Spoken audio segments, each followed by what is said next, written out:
Good afternoon, everyone. Welcome to my session, Critical Media Literacy in the Age of Common Core Standards. My name is Tanji Reed Marshall, and I'm currently a PhD student at Virginia Tech in Curriculum and Instruction. I just wanted to let you know who I am. That picture you're seeing is about me and my family, and that's basically who I am. Had some experience with classrooms, have taught for a number of years, and done some work with critical literacy, and thought it would be a good idea to share with you. As we go through our time together, the hashtag, the TheEdCollab gathering number 10 is where you can post your questions and comments about this particular session. I look forward to our time together, and let's go ahead and get started. So here's our agenda. We have a four-phase agenda here. We're going to determine what it means to be critically literate. Then we're going to determine what it means to employ a critical lens when engaging the media, developing and fostering critical literacy lenses for K-12 students, and connecting critical literacy frameworks to standards. And there at the bottom, you see the hashtag, the Ed Collab Gathering, hashtag 10.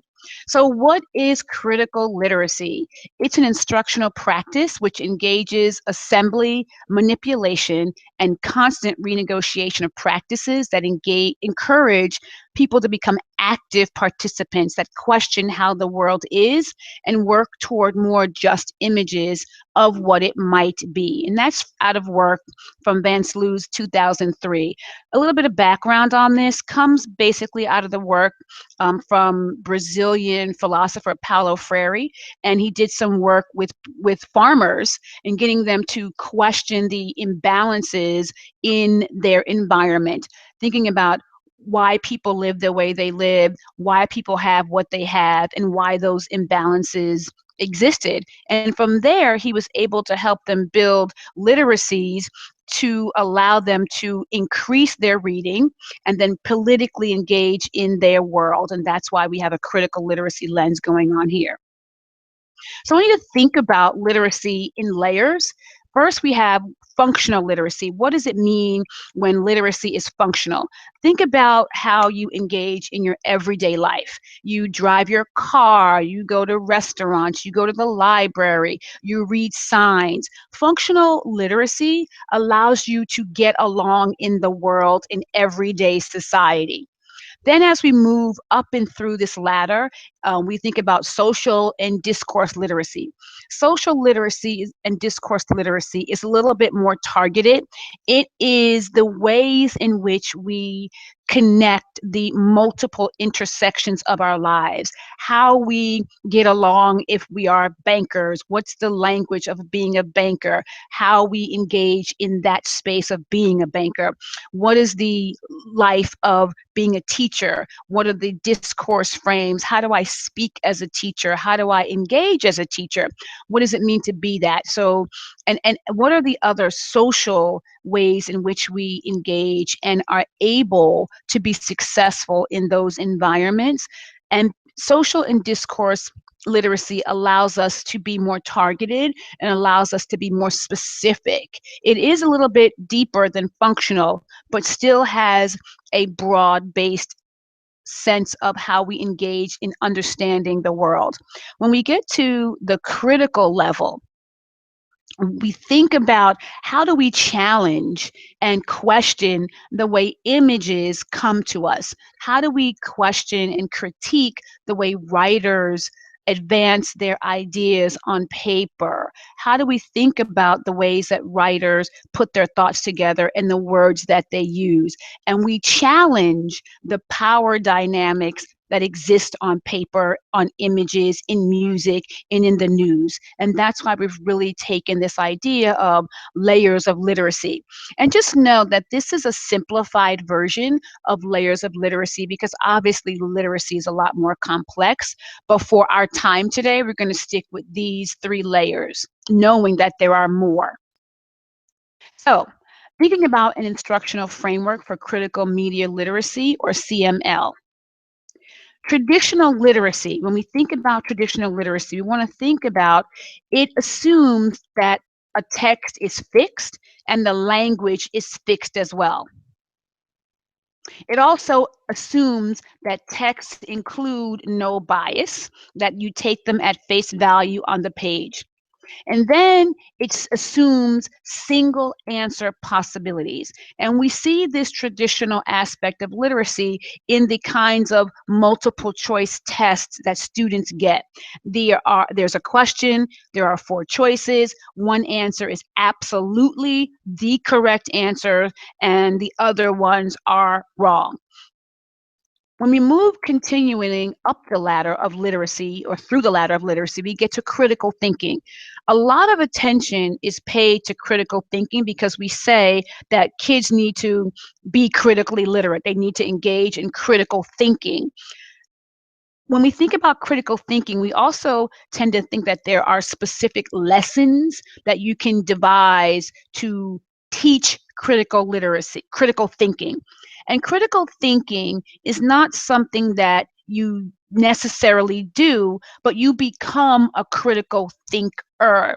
The events and lessons that teachers create are meant to allow students to develop the capacity to think critically. So what happens? We think that in this level that knowledge is interpretive. It is no longer fixed. But the language itself still is fixed, and that the text within the four corners of the text remain static and remain fixed as they are. It presupposes no, or then in some areas, limited textual biases. But then when we get to critical literacy, it assumes that texts contain bias. Unlike critical thinking, we tell students normally texts contain bias. Is it positive? Is it negative? Or is it neutral? With critical literacy, it assumes the text contains bias because every text lives within the context of the writer, the context of the subject matter, and the context of the time frame and the events that are actually driving the text itself. So text contains bias. We just have to let students know it's there. Go find it.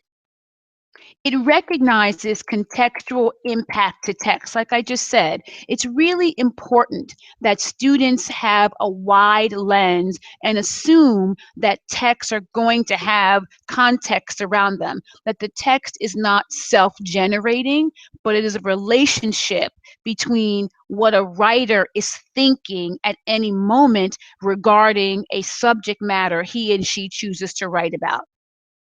And then that language is transformative. We really want kids at a critical literacy level to think about language in a broad, nuanced, and complex way. That there is no idea that language is absolutely correct or language is absolutely incorrect, but that language has a purpose in a time period, and that language moves across time and context and events. And then with a critical literacy lens, simply because we assume that there is bias, we train students to challenge the assumptions that are emerging in text through the language that we see. And so, what kinds of questions do we think about? Critical questions and critical understanding. What are we trying to get kids to move towards? In this sense, questions are designed to challenge the author's assumption. We are challenging and teaching students to critique ideas presented in the text. We evaluate the text for opportunities to assume a different perspective. We want students to look for voices that are hidden within a text. Or voices that might be on the sideline and given some attention to, but really helping kids consider what would happen if the silenced or sidelined voices are brought to the forefront. And then we want them to learn how to question the balance of power contained within a text. So, how does critical literacy and critical media literacy operate? When you're going through the work of critical media literacy, what are some of the look fors? We want to be looking for text neutrality versus balance and slants. We know that the text has balance, even though, I mean, not, no, we know that the text has bias, even though we may not be able to initially detect it. We want students to be on the lookout for it because we know it's there. We also want them to be thinking about power. What are the power dynamics contained within a text? What's happening to shift? How is the writer thinking about the power in a situation, the power of his or her words, the power of how they position people within events and times and spaces? Then we want them to be looking for voice and perspective. And a lot of times when we think about perspective, we think about first person, second person point of view. But perspective really thinks about and takes into account the position, what lens is being fostered through the text.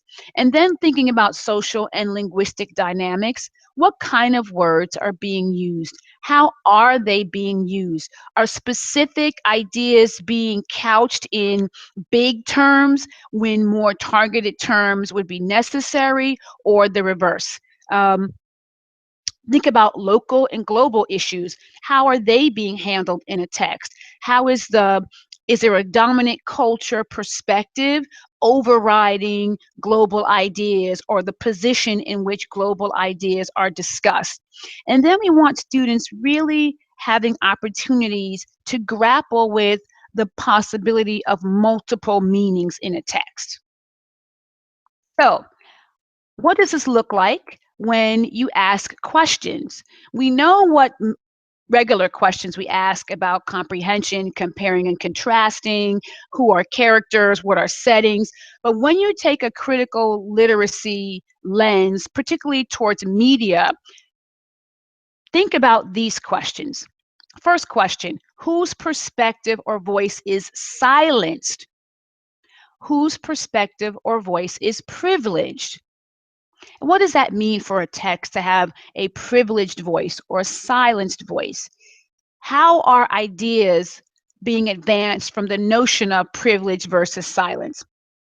Next question, who benefits from the message as it is presented in the text? And this is not just who's the audience. The question is, how does the audience benefit? Is it advancing stereotypes? Is it challenging stereotypes? Is it trying to shape thinking, and in what way?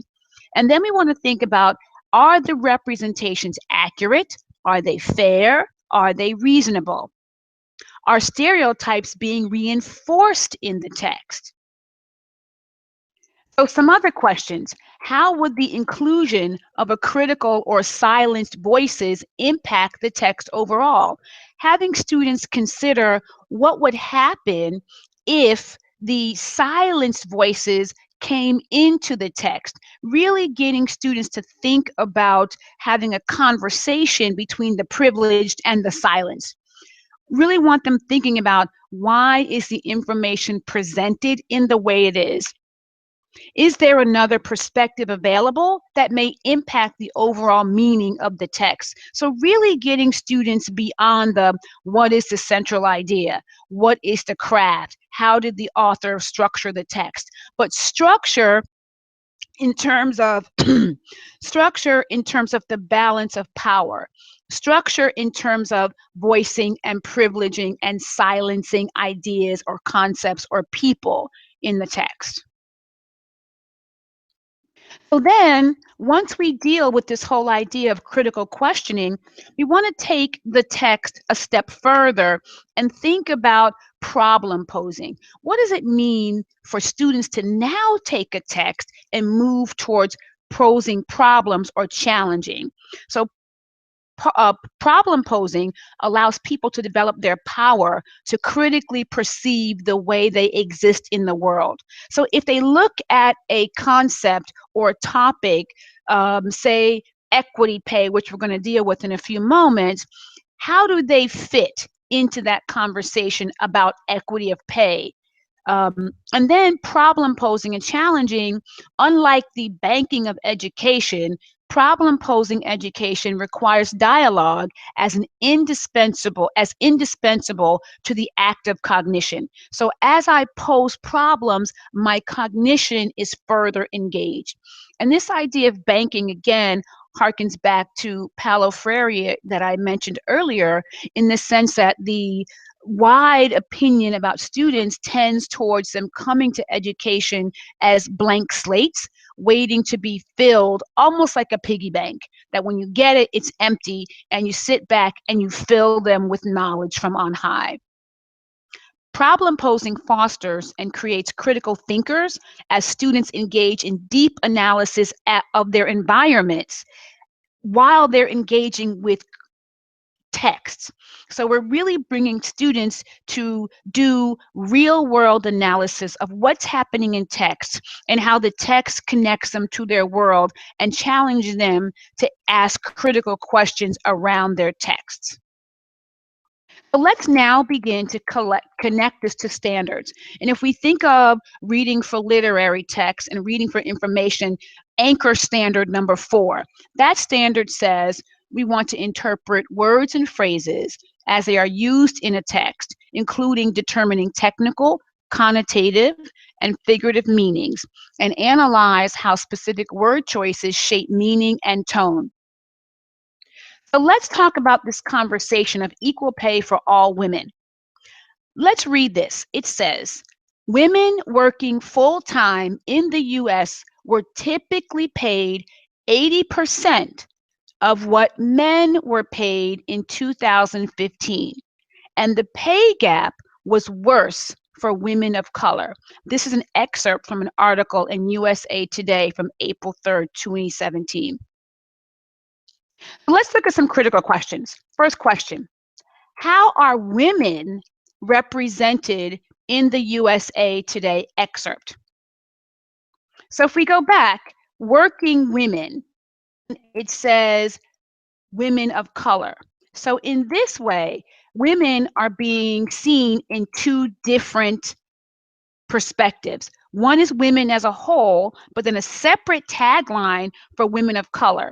So who are women and who are women of color? And why is there the need to name women of color, but not a need to put a descriptor in front of women? Critical questioning would ask, how are women represented in the USA Today excerpt? The next question, what is the significance of how women are presented in the text? And again, we see this distinction between women and women of color. And so the question becomes, who are women and who are women of color? Who benefits from the way the writer discussed women in the excerpt? That question is worth considering, because it appears on its surface that all women are benefiting from this type of way to categorize women. However, when we look at it, women and then women of color are two different sets of women. One group of women is named with a qualifier, women of color, and one group of women is not named, they're just named women. And so who's benefiting from the absence of who women are? And in this case, we could say that women are white women working full-time in the US were typically paid, and then maybe women of color were paid less. But we'll see if maybe that idea holds true as we continue questioning. So now let's look at another standard, standard 6. Assess how point of view or purposes shapes the content and style of a text. So let's look at this chart. We see here women paid less, differences in pay between men and women. Men are at the men 100% line. Then we have Asian women at 85% of what men make. white women at 75% of what men make. We have African American women at 63% and Hispanic women at 54%. So if we go back to our original, it says women working full time, and then it has women of color making less. And so we have to ask ourselves some very critical questions about perspective here. And so then the perspective becomes, I'm going to go back for a moment. If we think about our questions, how is this particular chart connecting to the idea of women and women of color? Because then we ask ourselves, are Asian women women of color or not? So who are women? And then we have African American and Hispanic women on the other side of that. And so then we're going to look at standard number 9. Analyze how 2 or more texts address similar themes or topics in order to build knowledge or to compare approaches the authors take. So now we're going to look at these 2 text excerpts side by side. Same topic, women paid less. Women working full-time in the US were typically paid 80% of what men were paid in 2015, and the pay gap was worse for women of color.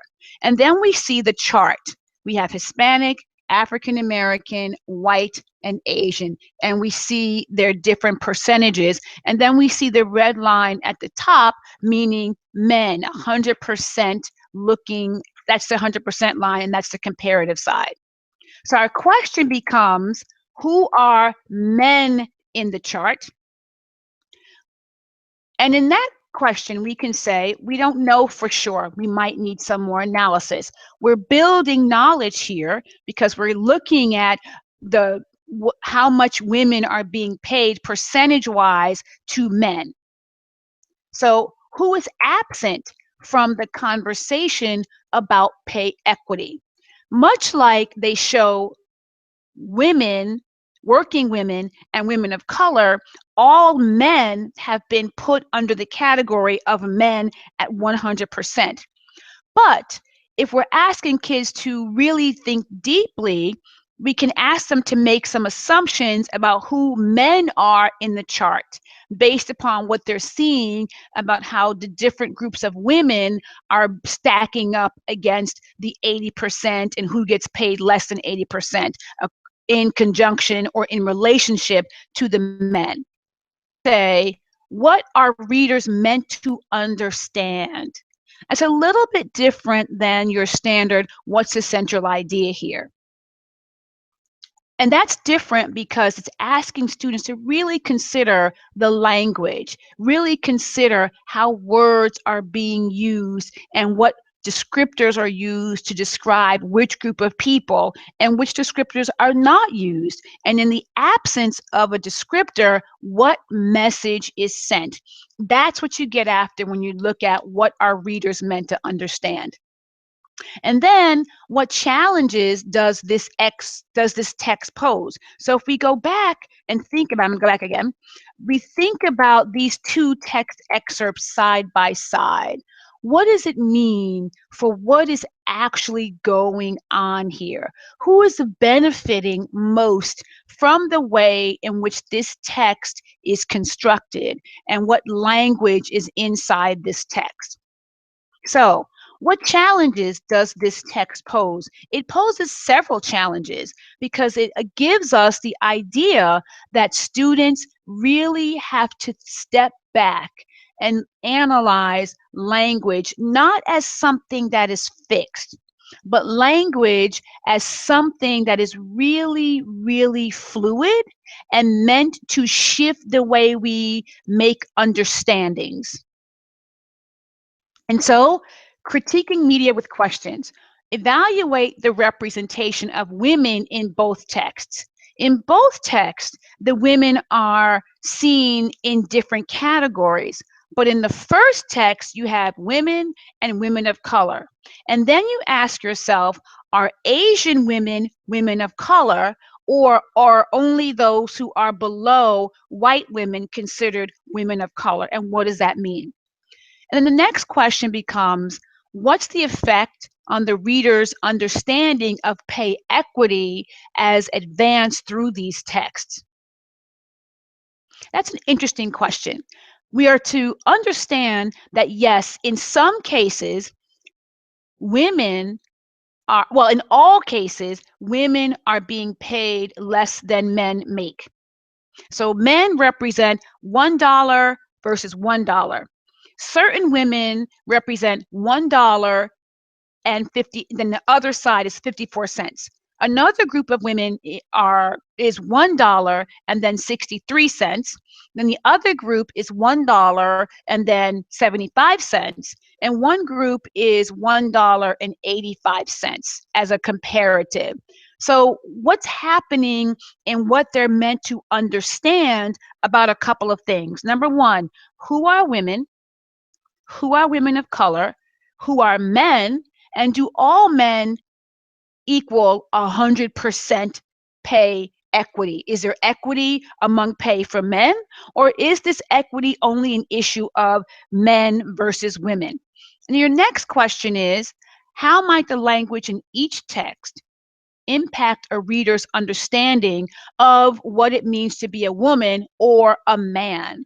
And then we think about, why is there this disparity? What's happening with Asian women from a job perspective? What's happening with white women from a job perspective, African American women and Hispanic women from a job perspective? What kinds of jobs do Asian women typically have that brings them closer to the 100% or $1 for $1? What kinds of jobs are Hispanic women have that give them the $1 to 54-cent ratio, and then in between the lines? And what happens that all men get paid the same dollar for the same work? So like in Standard 9, where they're asking about whether they're building knowledge, yes, they are building knowledge, but then the question is, the approach to how the knowledge is being constructed between the reader, the information in the body of the text, and the way the writer put it all together. And so let's think about now equal pay for men. Are all men being paid the same? So here's another article. Racial gender wage gaps persist in US despite some progress. So white men out-earn Black and Hispanic men and all groups of women.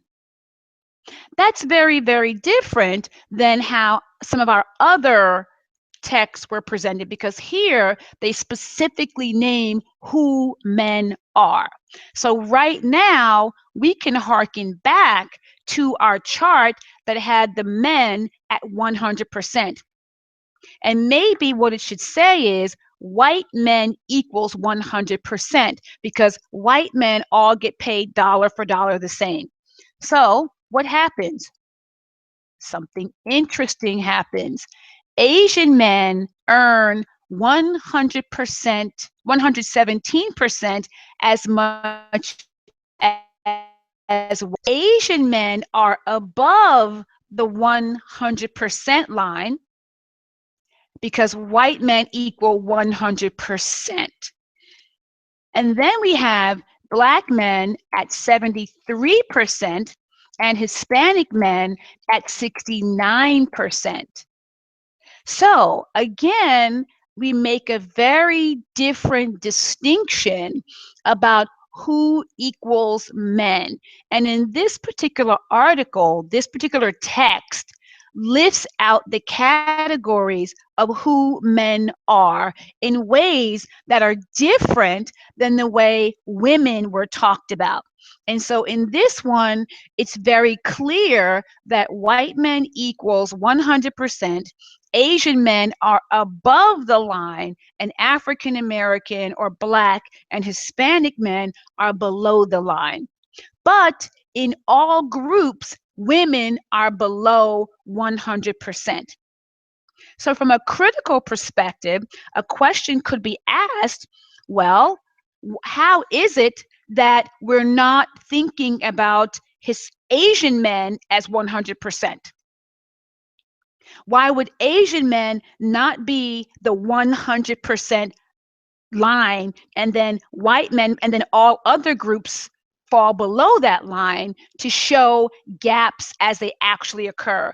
Why are they putting a separate line and pulling out Asian men above it, but not necessarily showing this in the way they discussed women?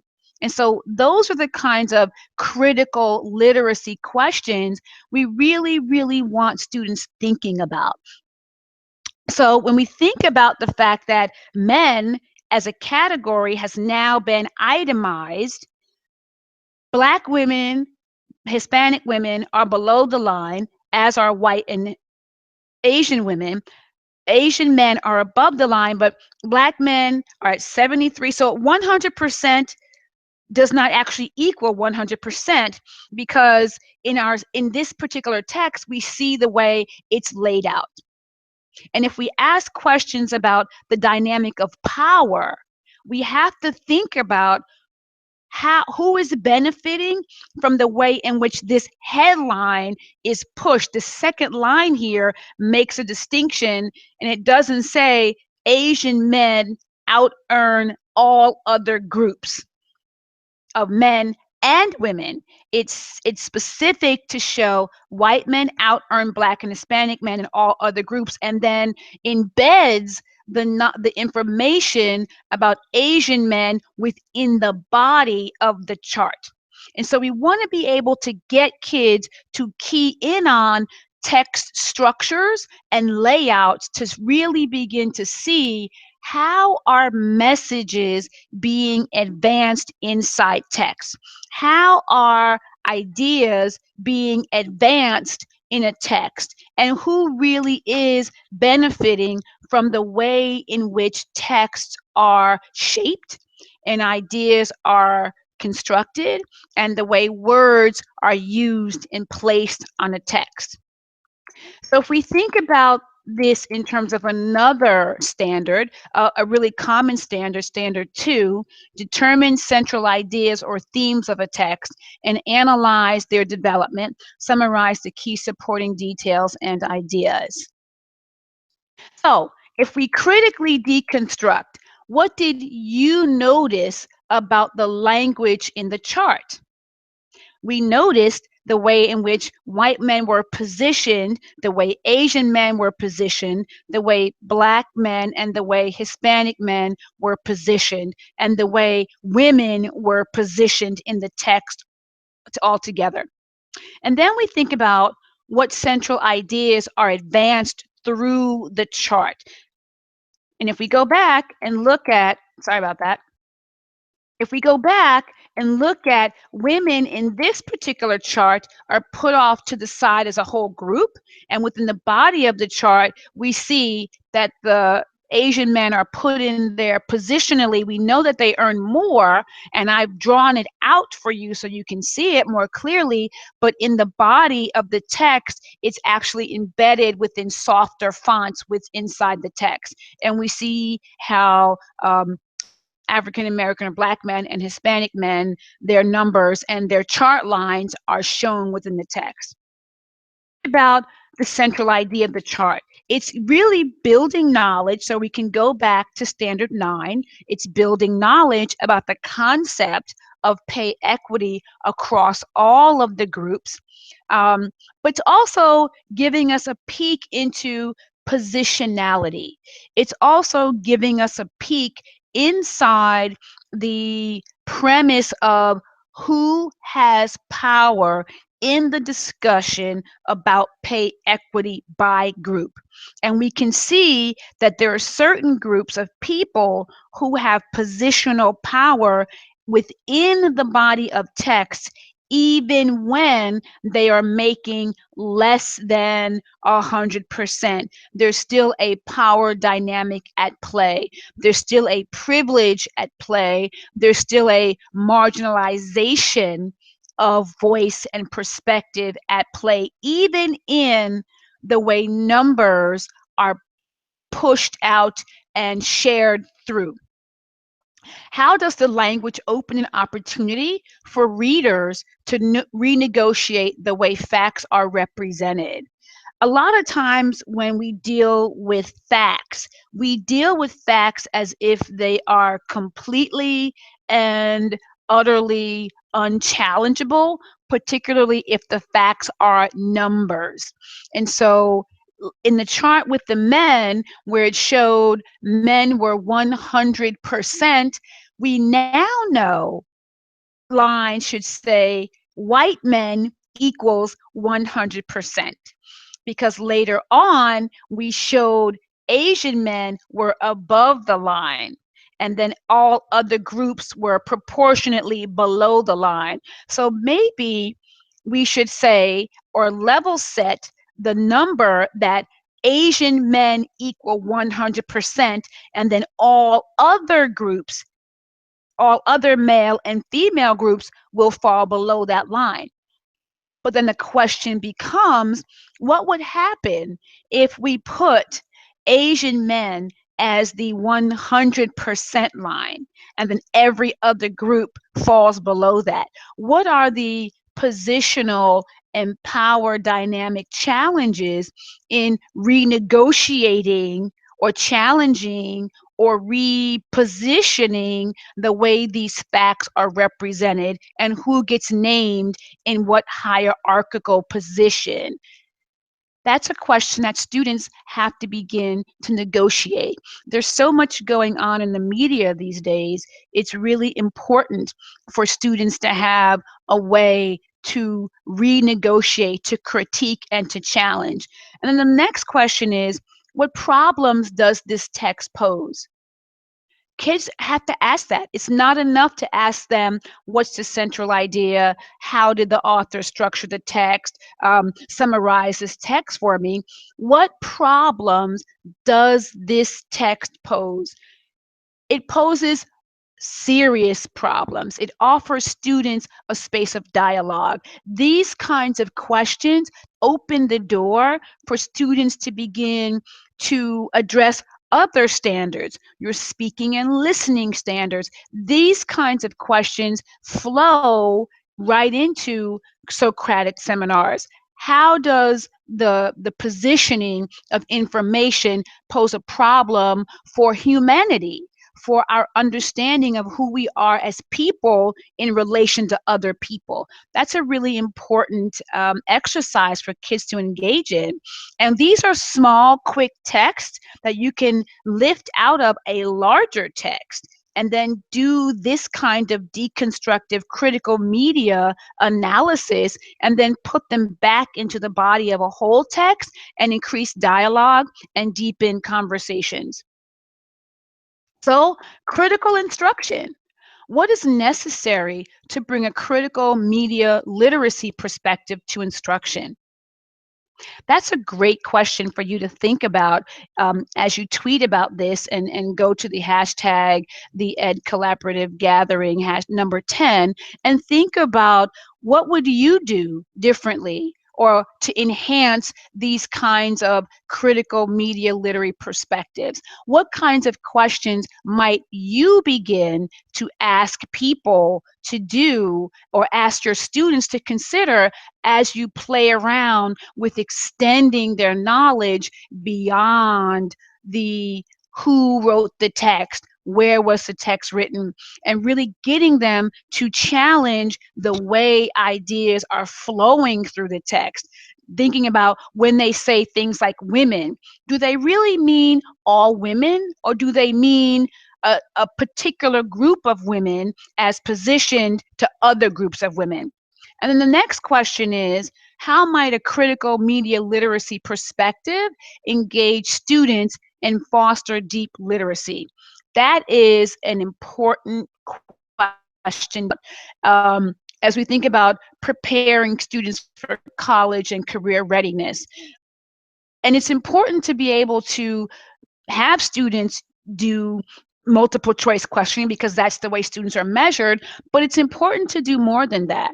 Critical media literacy helps students decipher between what is factual, what is accurate, and what is fake. but we can't get there unless we begin to ask really important, deep level questions that get kids to pose problems, that get kids to critique and challenge and question balances of power within a text and get kids to challenge the position of names and the position of people and the position of ideas in the text.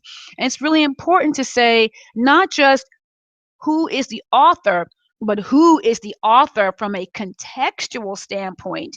Why is the author writing about this particular topic in this time frame, and how does the time frame impact the way people and places and ideas are positioned? And can there be a challenge to the way in which the writer positioned and advanced central ideas and central notions within a text? And so now we always have questions. And if you're questioning, I would love to be able to see your questions and be able to answer you. And it's been a real pleasure. That was a quick 40 minutes. And I hope the idea of building critical media literacy in the age of Common Core has given you some ways to think through comprehension, text analysis, marrying standards, and deeply engaging students in how to navigate text for deep engagement and deep literacy.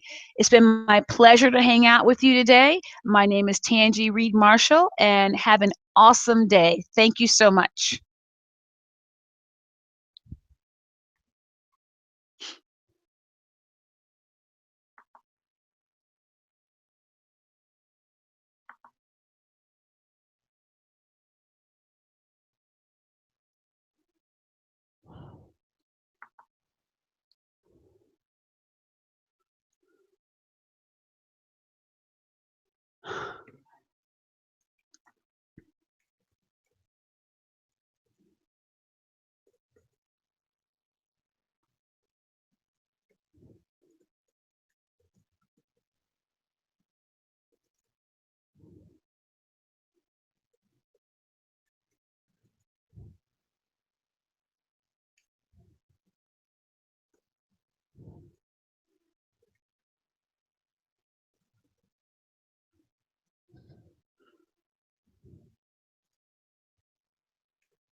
Oh, shoot.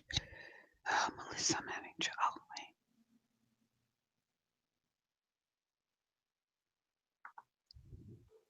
Okay, so we do have a few questions. Okay, good. I saw some on the chat and I was trying to type into it and I hit a button that something funky happened. That's okay. So what, I was like, what happened? That's all right. So I'll just read them to you. So how can we Okay. begin a process of bringing that critical media literacy perspective to education? Okay, the first thing I said, because that was the one I was trying to answer. So the first thing I said was it's important for teachers to play around with this themselves first. Okay. Right? So when they read an interesting article or they see a graphic or something of that nature, ask themselves these questions. Who is talking? Who's not talking? Is there a power dynamic going on here? Look for gender inequity within the body of a text. Play around yourself, read it, answer those questions yourself, and then bring it to your students. Okay. And say, hey, I've been playing around with these ideas. Let's play around with them together. Okay. All right. So any more Yeah. questions could be put on Twitter and then you can answer them there, correct? Yes, ma'am. I sure can. How did it go? Awesome. Okay. Thank you. So I'm going to share the next events we have coming up next.